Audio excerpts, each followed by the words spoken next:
Good morning. Tyrone and Cynthia Temple seem like an ideal couple.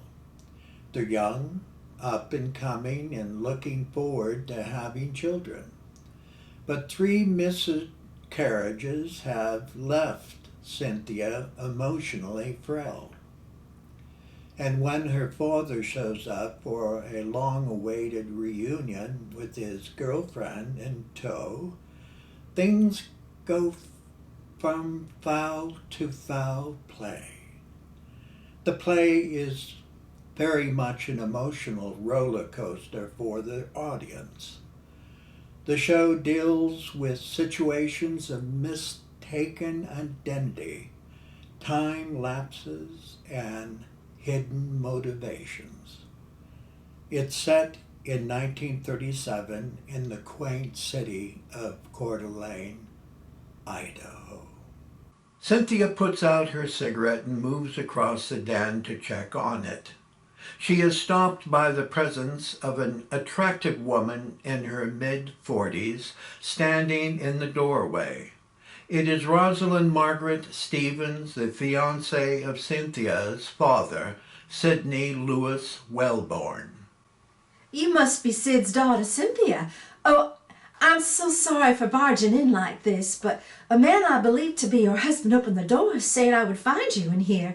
Forgive me for not introducing myself. I'm your daddy's fiancée, Rosalind Stevens.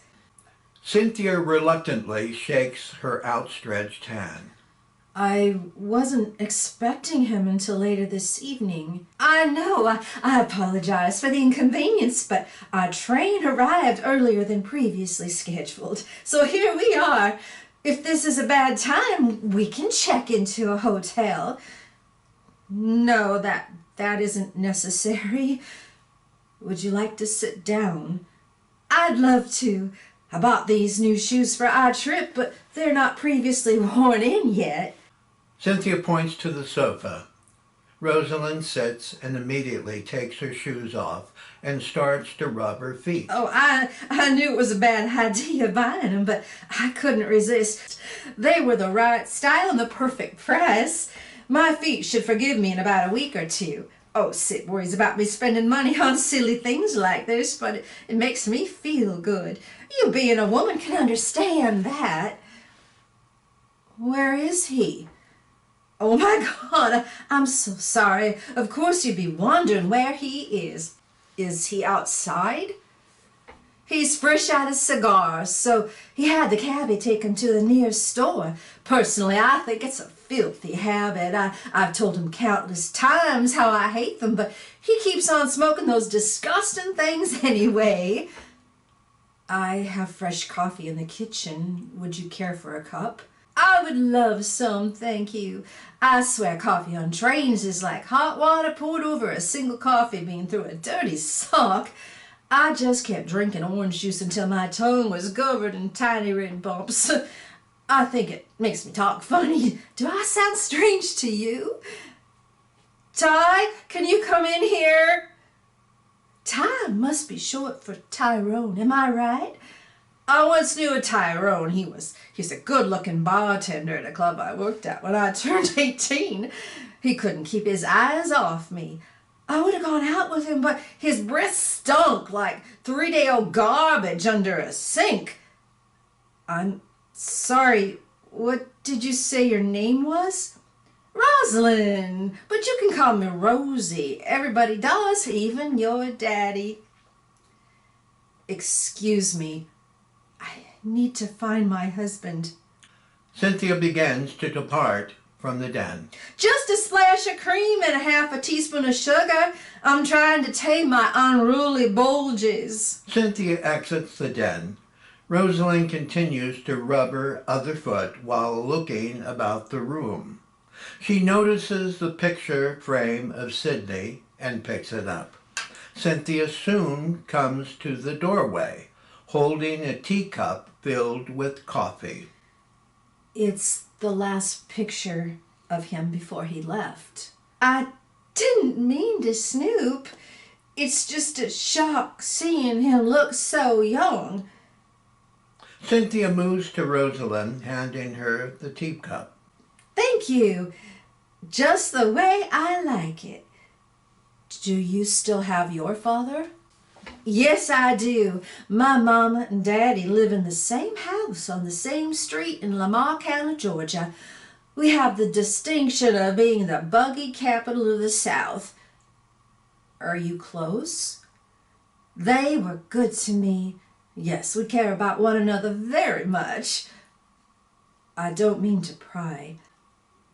No, it's perfectly all right. I'm an open book. You'll learn that about me as we get to know one another. Nothing's a secret with me. It just drives your daddy crazy, especially when we're out dining and a young waiter I've previously talked to asks me how my geraniums are blooming. Oh my God, if that ever happened to me, Tyrone would have a fit. Are you sure your coffee's all right? It's very good, thank you. Your daddy loves you very much. I beg your pardon? I said your daddy loves you very much. It's been over 21 years since we last saw one another. Much too long to be separated from your daddy. It must have been hard for you. Yes, but you survive. At an early age, I decided I wanted nothing to do with raising kids. Why? I'm too selfish for children. One thing I realized from babysitting is that a child's needs come first. But I wasn't willing to make the sacrifice. Do you have any regrets? One, I haven't mustered up the courage to run with the bulls yet. Bulls? A festival in Ploublomas Plain dedicated to Saint Firmin, who was martyred and dragged through the streets by a bull. Every July, people from around the world celebrate by being chased through the streets by a bunch of angry bulls. It sounds absolutely horrifying. No, changing diapers with newly painted fingernails is horrifying. There is a moment of silence, and then Cynthia begins to laugh. Don't get me wrong. I absolutely adore children. It's just me that can't stand. My husband and I have been trying for several years. Oh, well, maybe he needs to fix his crosshairs and take more target practice. It's me. Oh. Several miscarriages. The last one nearly killed me. Oh, I'm so sorry to hear that. We have considered adoption. I was just going to suggest that. Have you heard of the Edna Gladney Adoption Agency? Yes, I have. My doctor informed us about her. You'd be surprised who's adopting these days. I heard Wallace Barrett did. It's very fashionable in Hollywood circles these days. We're only discussing it. A lot of questions need answers before we seriously consider adoption. Definitely. Like if it'll be a boy or a girl. A girl. Naturally, I understand it's always best to start with a girl. Less trouble. Exactly. Rosie, can I get you more coffee?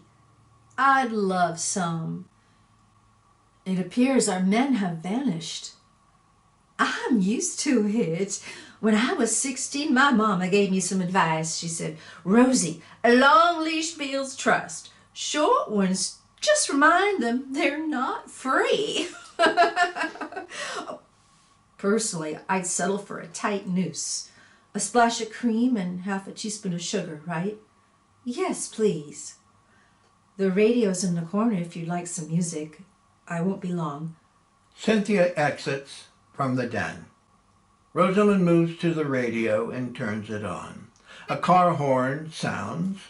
Rosalind goes to the window checking for Sid's cab and then departs from the den. A moment later, Cynthia enters the den carrying a teacup filled with coffee. She notices Rosalind's absence and moves to the den's doorway. Rosie? Rosie! Cynthia returns to the den, setting down the teacup on the side table. She walks to the window, looking outside for any sign of Rosalind. Here you go, darling. Where have you been? I went to get a tranquilizer. Remember? Tyrone notices the radio playing. Let's turn that off. You'll need your rest. Cynthia is showing signs of confusion. What took you so long? Did you drive to the pharmacy? I left only a minute ago. What's the rush? You didn't even want it. What the hell is going on, Ty? What are you talking about? I called for you. You weren't here. You've been gone longer than a minute. I left just a moment ago. I've waited long enough. You need to take this. Get away from me. Cynthia. You saw her and ran off. Where were you? Who? Rosie! Who's Rosie? My father's fiancée. You opened the front door for her. Stop this, Ty. What are you trying to do? Tyrone moves to the phone, picking up the receiver. I'm contacting Dr. Brown. I don't understand what's happening, but he may have some answers. No! You're frightening me. Whatever you're going through is beyond my control. I don't want Dr. Brown coming into this. Hang up the phone, Ty. If I do, promise me you'll take the tranquilizer. I don't need it. I just need time to think. It's the tranquilizer or Dr. Brown. Your choice, Cynthia. Cynthia notices Rosalind's shoe in front of the sofa. She quickly picks it up. This is proof she was here. What are you talking about? Rosie, my father's fiancée. You remember Rosie, don't you? They're yours. You bought them at the leather cobbler last month. I helped you pick them out. Don't you remember? You're lying.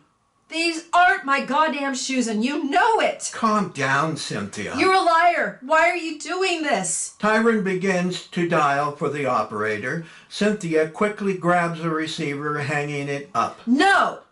Take the pill, Cynthia. Cynthia slowly takes a glass of water and puts the pill in her mouth. She takes a sip of water and lies down on the sofa. That's better.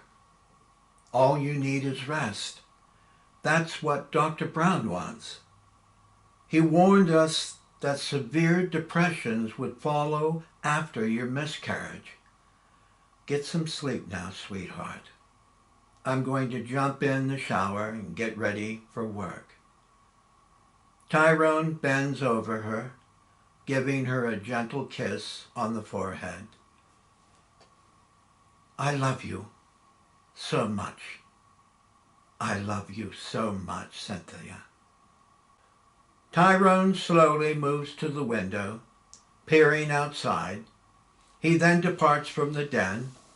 The lights slowly dim to black on Cynthia, sleeping on the sofa.